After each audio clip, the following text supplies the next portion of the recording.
Hey everybody, it's Jamie Raskin. You know, a year ago, we almost lost our democracy.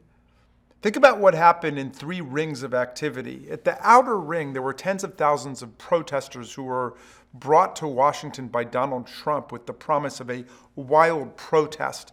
And those protesters, many of them, became rioters. 140 of our officers were wounded or injured with traumatic brain injuries, suffering post-traumatic stress syndrome, broken arms, broken legs, broken ribs, broken jaws, all of it.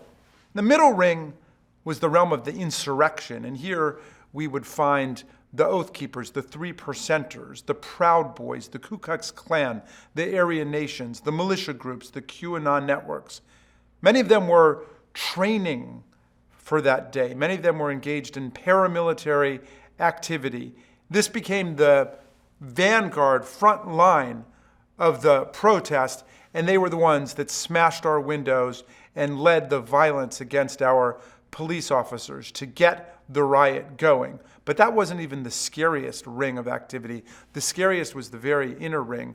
Donald Trump, Steve Bannon, Mark Meadows, the inner ring of the political plot against American democracy.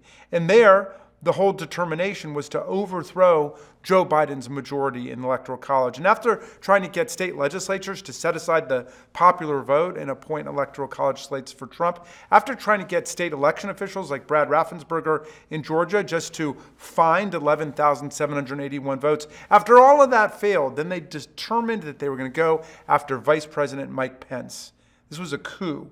And the coup is a weird thing to think about in American political parlance because we don't have a lot of experience with coups. And we usually think of a coup as something taking place against a president. This was a coup organized by the president against the vice president of the United States to just get him to declare lawless powers, to reject electoral college votes coming in from Arizona, Georgia, Pennsylvania. And if they could just get Pence to do that and lower Joe Biden's total below 270 in the Electoral College, the whole contest would have been kicked into the House of Representatives for a so-called contingent election under the 12th Amendment.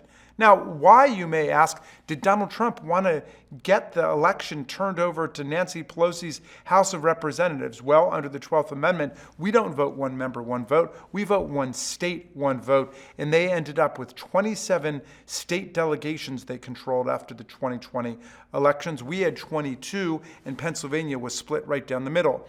Even with Liz Cheney, the at-large rep from Wyoming, not voting with them, they still would have had a 26-state vote majority. At that point, they would have run it like the Republican National Convention, declared that Donald Trump was the winner, he was the new president, and he probably would have invoked the Insurrection Act at that point, which was what General Michael Flynn, his disgraced former national security advisor, was recommending that he do.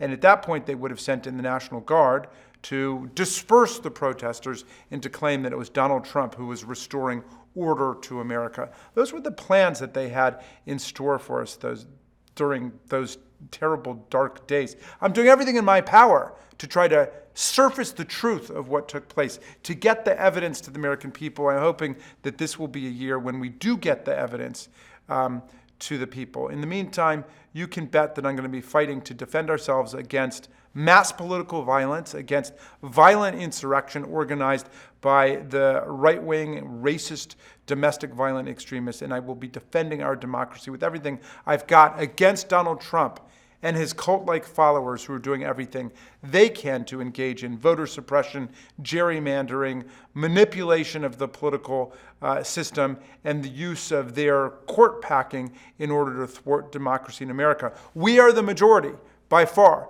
but we've got to make sure that the majority is heard and that we can defend our institutions against all of these ultra-right games being played by Donald Trump and his subordinates. Thank you for your support. Thank you for your solidarity. Thank you for your encouragement in this struggle.